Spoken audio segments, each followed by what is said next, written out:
Dan sudah pasti selepas ini tumpuan kita melihat kepada bagaimanakah perubahan dan juga bagaimanakah situasi politik semasa akan berlangsung, kerana kalau kita lihat masih lagi perikatan yang sama dan juga kerjasama parti politik yang sama yang akan mendominasi kepimpinan negara seandainya itu yang dipilih oleh Yang di-Pertuan Agong berdasarkan dengan kenyataan Ahmad Maslan sebentar tadi, itulah majoritinya. Namun kita melihat bahawa beberapa hari mendatang termasuk ke bulan September ini akan membuka warna sebenar ahli politik Malaysia melihat kepada sokongan mereka dan juga adakah kepentingan rakyat diutamakan berbanding kepentingan mereka, dan juga apa yang berlaku rentetan sebelum ini pasti juga akan kita bawa dan juga kita bincangkan untuk kita lihat adakah ini akan berulang kembali. Bagaimanakah ikrar nafas baharu politik yang dinyatakan oleh kebanyakan pihak akan direalisasikan atau sebaliknya. Itu yang ingin saya bawakan wacana perbincangan pada jam ini bersama penganalisis politik UiTM Profesor Datuk Dr. Ismail Suarman yang bersedia di talian pada ketika ini. Assalamualaikum Prof. Terima kasih kerana bersama dengan kami.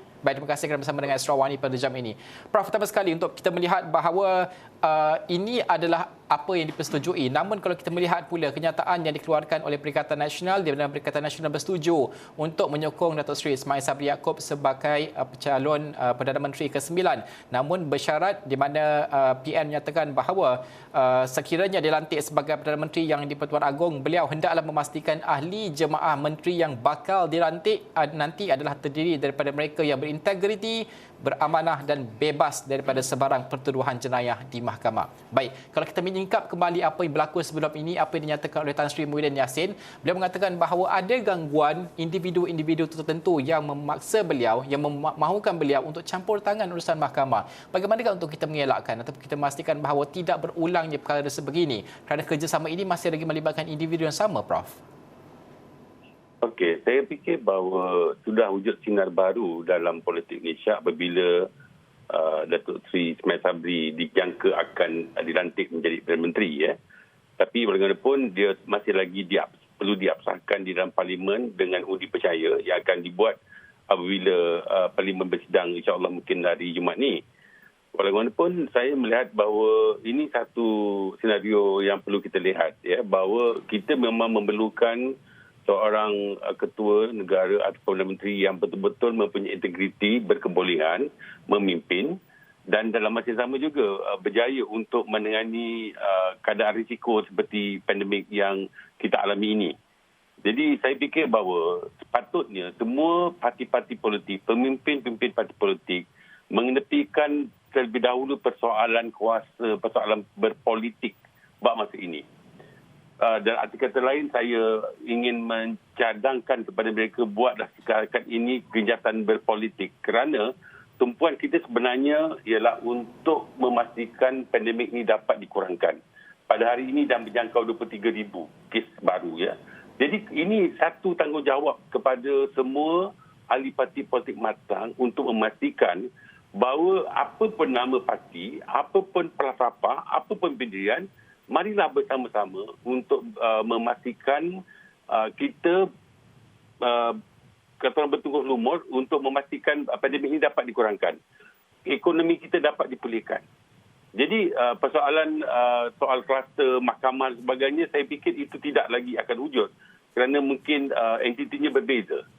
Mungkin kalau Perdana Menterinya dilantik itu tidak mempunyai track record yang begitu, maka dia tidak perlu terpalit dalam hal ini. Tetapi tumpuan perlu diberikan, peluang dan ruang perlu diberikan kepada Perdana Menteri baru ini untuk menerajui dan juga perlulah terdiri daripada komponen-komponen bipartisan yang ada di situ.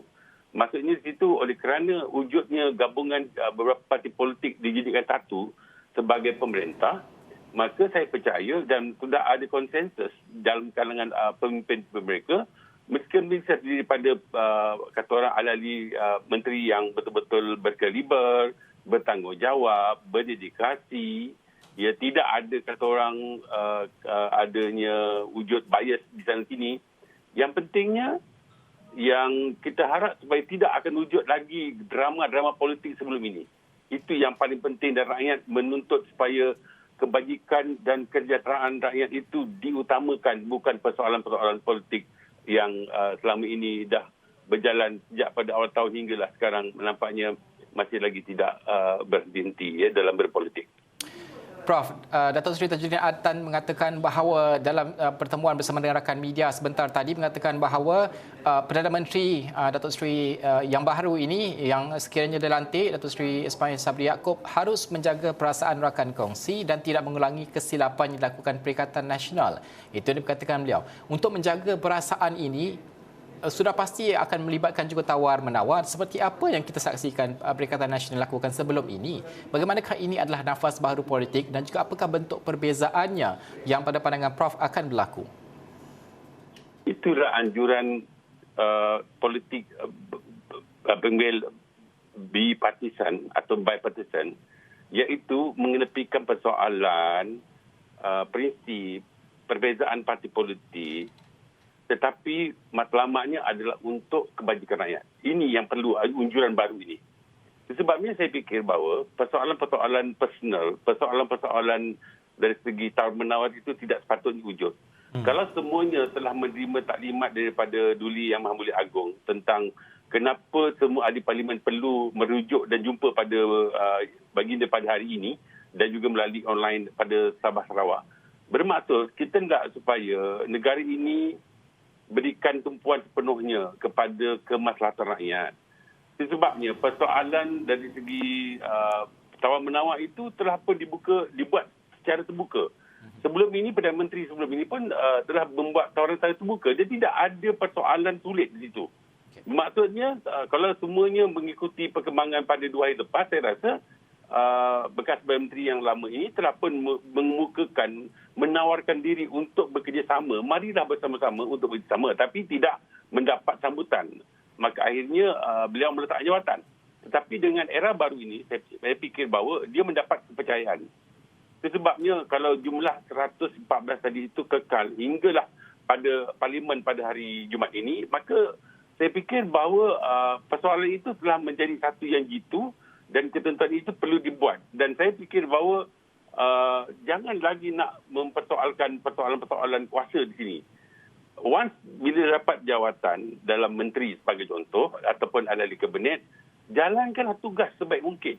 Ini sebenarnya harapan yang dituntut oleh rakyat selama ini. Kita dah, rakyat ini mungkin kat luar sana ni dah quote-unquote dah jenuh dengan cara pemikiran begini. Dan saya fikir bahawa semua orang mahukan yang terbaik. Negara mana pun sekarang menghadapi pandemik, tetapi mereka dapat menangani dengan cara baik. Ada konsensus di situ, ada wujudnya kerjasama dan akal waras untuk bersama-sama memastikan yang penting kita dapat ketepikan persoalan pandemik. Dan untuk yang election akan datang, itu cerita lain. Sebab itu namanya bipartisan. Bipartisan adalah untuk bagaimana kita mengenepi persoalan dari segi politik, tapi matlamatnya adalah untuk pembangunan dan juga keselamatan negara pada masa ini. Itu yang paling penting bagi saya. Saya akan bawa ke perbincangan bipartisan sebentar saja lagi, Prof, iaitu berkaitan dengan bagaimana kerjasama rentas parti khususnya dalam pembuatan dasar, dalam membagikan idea untuk menyelesaikan masalah krisis berganda pada ketika ini, krisis kesihatan, krisis ekonomi, krisis politik juga sudah hampir ke penghujungnya. Namun cabaran utama seorang Perdana Menteri jika dilantik nanti iaitu pertama sekali untuk mendapatkan keabsahan di Parlimen pada September ini yang dititahkan oleh Yang di-Pertuan Agong. Kalau semalam Yang di-Pertuan Agong mengatakan bahawa yang menang tidak akan menang semua, yang kalah tidak akan kalah semua. Ini menggambarkan bahawa kerjasama itu dituntut dan juga dititahkan oleh Yang di-Pertuan Agong untuk dilakukan merentas parti. Namun inilah prosesnya. Keabsahan ini, adakah ini akan menjelmakan warna sebenar ahli politik kita selepas rentetan perkembangan politik? Adakah mereka akan lebih memudahkan proses keabsahan tersebut pada pandangan Prof?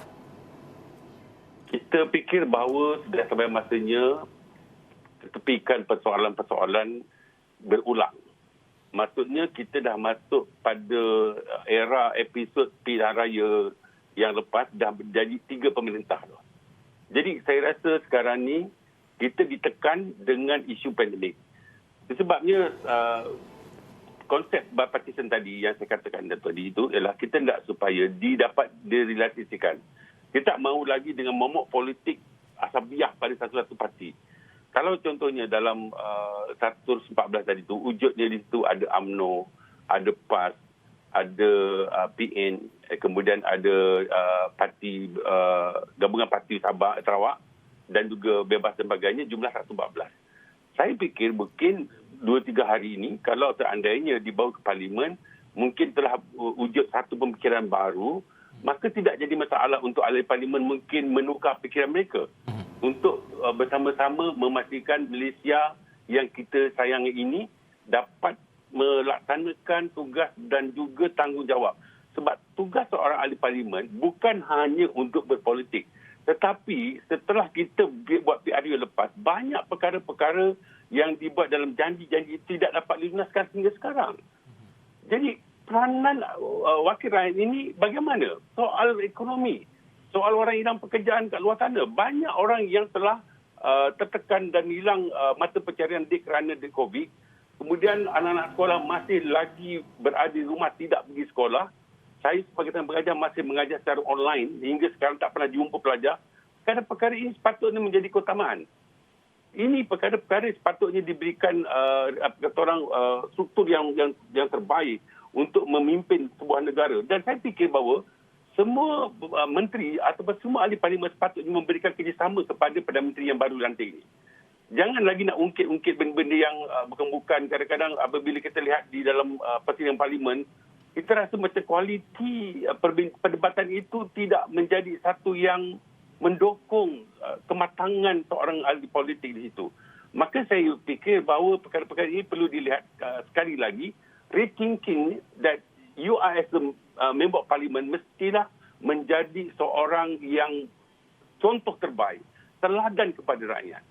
Sebabnya saya fikir bahawa sampai masanya untuk semua orang muhasabah diri untuk membetulkan diri masing-masing dan memberi keutamaan kepada rakyat, kepada negara. Kalau betul-betul sayangkan negara, kalau betul-betul sebagai seorang politik matang, saya fikir mereka boleh berkorban untuk tidak hanya mengutamakan partisan mereka tetapi mengutamakan rakyat mereka. Biar rakyat dan pengundi yang akan menentukan nanti kemudian. Kalau anda seorang ahli parlimen yang bagus, saya fikir bahawa rakyat akan memberikan pilihan yang akan terbaik pada masa yang datang. Dan ingat bahawa apa yang dilakukan oleh ahli-ahli wakil rakyat sekarang menjadi perhatian kepada rakyat dan juga pengundi. Itulah sebabnya kita perlu melihat dari aspek ini. Saya mengangkat supaya wujudlah politik matang di sini. Politik matang bermaksud bahawa mereka mengutamakan rakyat, mengutamakan pembangunan dan juga kesejahteraan dan juga kesihatan rakyat, terutamanya pada risiko pandemik sekarang ini. Kelebihan yang ada pada rakyat pada ketika ini, Prof, kalau kita lihat, mereka sudah melihat kesemua ahli politik ataupun kedua-dua entiti politik ini memimpin negara. Kalau dahulu PH sudah mereka lihat bagaimana cara mereka, kemudian adalah Perikatan Nasional dan kini adalah dipandu semula oleh UMNO selepas kekalahan mereka pada PRU yang lepas. Jadi kesemua senario ini hampir boleh dihadam oleh rakyat dan juga pengundi yang mungkin akan memilih pada kotak undi nanti pada PRU seterusnya apabila berlaku kelak. Bagaimana untuk kita melihat bahawa kesejahteraan dan juga politik yang mempunyai nafas baru ini adakah wajar dan juga akan diteruskan menjangkaui PRU ke-15 pada pandangan Prof ataupun mereka akan terhenti pada PRU 15 dan kembali kepada ideologi dan juga fahaman politik masing-masing? Okey. Sebabnya dalam politik bipartisan ini, buat masa sekarang ini lupakan persoalan anda parti politik mana. Tetapi sama-sama membantu kerajaan, membantu negara menyelesaikan masalah yang kita hadapi bersama, iaitu pandemik. Okey, tetapi kena ingat, kita ada track record yang dibuat oleh mana-mana parti politik terlebih dahulu. Ya, kita dapat mengkaji dan juga masih ingat tentang perkara-perkara yang dilakukan oleh mana-mana parti politik sebelum ini. Saya tak boleh sebut nama-nama parti politik. Kami semua mengetahui tentang corak kepimpinan kepada 2-3 pakatan yang sebelum ini. Ya, sebabnya kalau katakan sekarang daripada kelompok yang insya-Allah diketahui oleh Datuk Seri Ismail Sabri, saya fikir bahawa mereka juga akan belajar daripada kesilapan-kesilapan lama. Ya, itu sebabnya dalam menjadi ahli politik dan juga member of parliament ini, tanggungjawab mereka itu besar. Dia bukan atas nama sebagai ahli parlimen, tetapi apa yang dibawa, aura yang dibawa kepada rakyat, itulah yang menentukan kepada political behaviour ataupun dipanggil sebagai tingkah laku pemilihan pada pilihan raya nanti. Kerana dalam pilihan raya, orang tidak hanya melihat apa nama parti, tapi juga dia akan lihat corak kepimpinan. threat ataupun personality tokoh itu juga menjadi penilaian. Ya, tetapi ingat bahawa perkara-perkara ini semua hanya akan dapat bila kita dapat misalnya masalah-masalah pandemik ini. Bermaksud bila kita insya-Allah dapat mengurangkan kelok pandemik ini pada masa akan datang, mungkin dalam sebulan dua insya-Allah, dan setelah menjelang pada PRU ke-16, saya fikir mereka boleh balik kepada pangkalan jalan masing-masing. Bermaksud parti-parti mungkin berhak untuk mereka balik kepada parti asal, ataupun kalau ketika ini dilihat bahawa ada unsur baru, mungkin tidak jadi masalah, akan wujud pensusun semula ataupun kombinasi dalam pakatan-pakatan baru. Itu adalah cerita yang kemudian. Itu sebabnya dalam politik ini kita tidak boleh kekal, dan itu panggil sebagai politik dinamik. Politik dinamik maksudnya dia berubah-ubah dari satu tahap pada satu tahap yang lain, melihat pada keadaan yang wujud pada masa berkenaan. Ya. Mungkin pada hari ini kita cakap bahawa kelompok ini bagus, tetapi mungkin pada akan datang tidak menjadi bagus kerana ada isu-isu yang lain. Sebabnya banyak isu-isu perlu ditangani dan juga diatasi. Jangan duk biar isu-isu begitu saja, kerana akhirnya yang menjadi masalah ialah rakyat. Rakyat yang menjadi mangsa kepada, maaf kata, perebutan kuasa dalam kalangan parti-parti ini, yang menjadi masalah ialah rakyat. Yeah. Itu perkara yang paling penting dilihat. Ya. Dan saya mendoakan dan juga saya mengharap supaya dengan wujudnya penampilan baru ini sudah tentu akan wujud nafas baru kepada landscape parti politik Malaysia, dan juga kita inginkan supaya perubahan yang lebih baik, yang lebih sejahtera, yang lebih lunak dapat masalah dan rakyat akan hidup seperti sedia kala. Ini yang kita harapkan. Ya, semua orang dah mulai tension tinggal di rumah, dah berapa bulan tak boleh keluar pada rumah. Anak-anak dan sebagainya masih berada di rumah, mereka ni tension. Tapi kalau keadaan ini dapat dikurangkan daripada masalah-masalah pandemik ini, saya percaya bahawa kalau apa saja dibuat oleh pemimpin yang baik, dia akan mendapat imbuhan yang baik juga di hari kemudian. Okey, Prof, sudah pasti cabaran utama seorang Perdana Menteri nanti adalah pembentukan kabinet. Ini amat penting kerana orang akan melihat siapa pun yang akan dipilih, sekiranya PN dipilih, ini melibatkan banyak parti-parti di dalam PN dan juga BN tersebut. Orang mungkin akan menganggap bahawa pembentukan kabinet ini akan bergantung kepada jumlah parti tersebut, siapa, bagaimana nak jaga hati dan sebagainya. Pada masa yang sama, rakyat yang memahati, rakyat yang sengsara ini mahukan kabinet yang mampu bekerja. Kabinet bekerja, menyelesaikan masalah pandemik COVID-19, masalah ekonomi, dan juga pastikan tidak ada lagi krisis politik dan sebagainya. Bagaimanakah cabarannya mengimbangi untuk meletakkan dan juga membentuk kabinet ini pada pandangan Prof? Saya fikir bahawa kepimpinan dan kabinet boleh dipilih bukan daripada ahli parlimen. Maksudnya jika seorang itu dianggap pakar dan boleh membawa perubahan, tak jadi masalah untuk dilantik sebagai senator dan menjadi dan mengemudi mana-mana kabinet atau menteri atau timbalan menteri di mana-mana kabinet yang ada. Saya rasa kombinasi tidak boleh hanya terlalu kepada ketua-ketua saja. Dia perlu ada pemilih yang cantik mengikut kepakaran. Sebagai contoh, kalau Menteri Kesihatan mungkin daripada mereka yang dalam bidang kedoktoran sebagai contoh, dalam bidang kesihatan. Dia tak boleh lantik orang yang tidak ada dalam bidang berkenaan. Ataupun orang dalam bidang agama, Menteri Jabatan Menteri. Mungkin orang memang dalam bidang agama, mufti sebagai contoh, boleh lantik kembali. Ini di antara perkara-perkara yang saya rasa boleh dipikirkan di situ. Ya. Dan saya fikir bahawa mana-mana menteri tidak perlu kecil hati kalau tidak dilantik sepatutnya. Yang pentingnya dia memberikan sokongan. Kerana nantinya saya fikir bahawa bila dalam parlimen, bila bersidang pada waktu biasa, mereka boleh mengemukakan cadangan-cadangan yang terbaik, cadangan-cadangan yang betul-betul berkualiti untuk memastikan segala gerak kerja dan juga apa yang dicadangkan itu dapat dilaksanakan. Dia bukan gelanggang untuk bercakaran menunjukkan perdebatan yang bersifat personal ataupun bersifat kata orang licik sangat. Ya. Tetapi jangan bersoalkan soalan yang remeh-remeh. Tapi sekarang ini fokus saja kepada negara kita, bagaimana kita nak selamatkan negara kita, bagaimana kita boleh angkat balik martabat ekonomi, pelajaran kita dan segala-galanya. Ini yang paling penting. Ya, orang yang mahukan sukan, mahu terus main dalam sukan, maka perlu ruang untuk mereka kalau seandainya COVID dapat dikurangkan. Ya.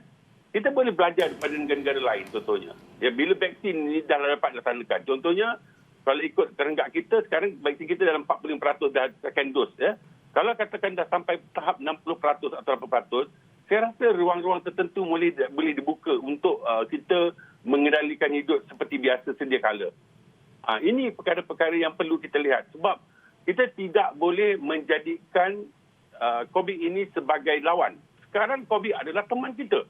Bagaimana kita nak jaga dia, itu cara kita nak buat. Kerana dia jadi pendamping dalam badan kita yang kita cecok dos sama ada AstraZeneca ke apa jenis sekalipun, sebenarnya yang dimasukkan dalam dos itu adalah virus itu. Jadi kan daripada badan kita. Jadi kita sebenarnya kena pandai menjaga ini. Tapi saya juga mengharap kerjasama kepada rakyat supaya terus mematuhi peraturan SOP, peraturan-peraturan yang kita dah tahu dalam norma baru kehidupan. Masih perlu ada pemakaian berlitup di sana sini. Ini sebenarnya memerlukan kerjasama yang tidak hanya dipikirkan oleh ahli parlimen dan juga wakil rakyat di peringkat atasan, tapi juga kepada frontliner yang tidak putus-putus mengendalikan dan juga mengurus penyakit ini dengan vaksin dan sebagainya. Wow, kita ucap tahniah dan juga begitu kata orang tersentuh melihat bagaimana mereka kerja. Tetapi kerjasama ini perlu di semua peringkat, dalam semua sistem. Ya, kita tidak perlu nak mengharap seorang pemimpin yang baru, tetapi kalau bawah masih tidak bergerak, kaki tangan tidak bergerak contohnya. Saya pun melihat banyak rungutan-rungutan sebagai contoh. Kenapa tidak boleh kita fikirkan untuk pejabat dibuka seperti sedia kala, tetapi dengan SOP, dengan jarak dan sebagainya, kan? Tidak perlu duduk dalam bilik lagi. Sebab banyak rungutan daripada orang kampung pada semua, bila call tak dapat macam ni, benda-benda semua saya rasa perlu dilihat. Dia tak boleh dibiarkan begitu saja sebab urusan dari segi kaunter ni nampaknya 60% semakin berkurangan. Dan baru-baru ini kita dapat laporan contohnya, apabila ada mengatakan almost 60% lebih kerja-kerja sekolah dibuat oleh ibu bapa, bukan oleh budak-budak sekolah. Jadi macam mana pilihan ini perlu kita lihat. Jadi ini di antara perkara-perkara yang setidak-tidaknya perlu diambil kira dalam masa berbaki ini supaya kita boleh terus menangani. Dan saya rasa kena serius dan tidak ada double standard. Dan standard ini maksudnya kita tak mahu lagi di kalangan orang ramai dia arahkan buat itu buat ini, tetapi di peringkat pemimpin masih melanggar SOP, tidak kena tindakan. Orang marah. Ya. Perkara-perkara ini yang patutnya kita kena lihat. Saya fikir bahawa kita perlu banyak belajar daripada kesilapan-kesilapan yang lama. Dan kita harap kepada kepimpinan baru ini tidak akan mengulangi perkara-perkara ini. Biar satu marshal saja memberikan arahan. Sebabnya, kita lihat pada yang lepas, contohnya, satu menteri cakap begini, satu menteri cakap macam ni, satu menteri cakap macam tu. Jadi akhirnya dapat 3 perkara yang berbeza. Akhirnya rakyat bengong. Rakyat jadi macam, mana satu kita nak ikut? Ini di antara contoh-contoh sajalah yang saya boleh lontarkan kat sini untuk kita mengharap dan kita begitu kata orang obses untuk mengharap supaya wujud kepimpinan terbaik untuk mengendalikan rakyat dan juga memastikan Malaysia terus gemilang, cemerlang dan kita dapat hidup seperti sedia kala. Dan itulah harapan rakyat sebenarnya. Okey, Prof, itu harapan yang kita sanjung dan kita bawakan. Ini penting kerana kesengsaraan yang diceritakan oleh Prof ini bukan lagi rahsia. Semua orang merasainya pada kali ini. Satu negara merasainya. Kepayahan hidup pada masa pandemik ini perlu diberikan tumpuan khusus dan segera oleh sesiapa pun yang akan memimpin dalam bentuk kabinet nanti, terutamanya portfolio yang berkaitan kesihatan, ekonomi dan sebagainya, perlu menjalankan tugas sebaik mungkin. Itu juga rakyat akan perhatikan dan akan tentukan pemilihan mereka pada pilihan raya akan datang. Terima kasih Profesor Dato' Dr. Ismail Salman, pengasas politik UiTM, berkongsikan panjang lebar dan juga secara mendalam tentang kedudukan politik semasa dan juga bagaimana tumpuan seharusnya diberikan kepada menyelesaikan masalah yang kita hadapi pada ketika ini, krisis berganda, kesihatan awam dan juga krisis ekonomi pada ketika ini.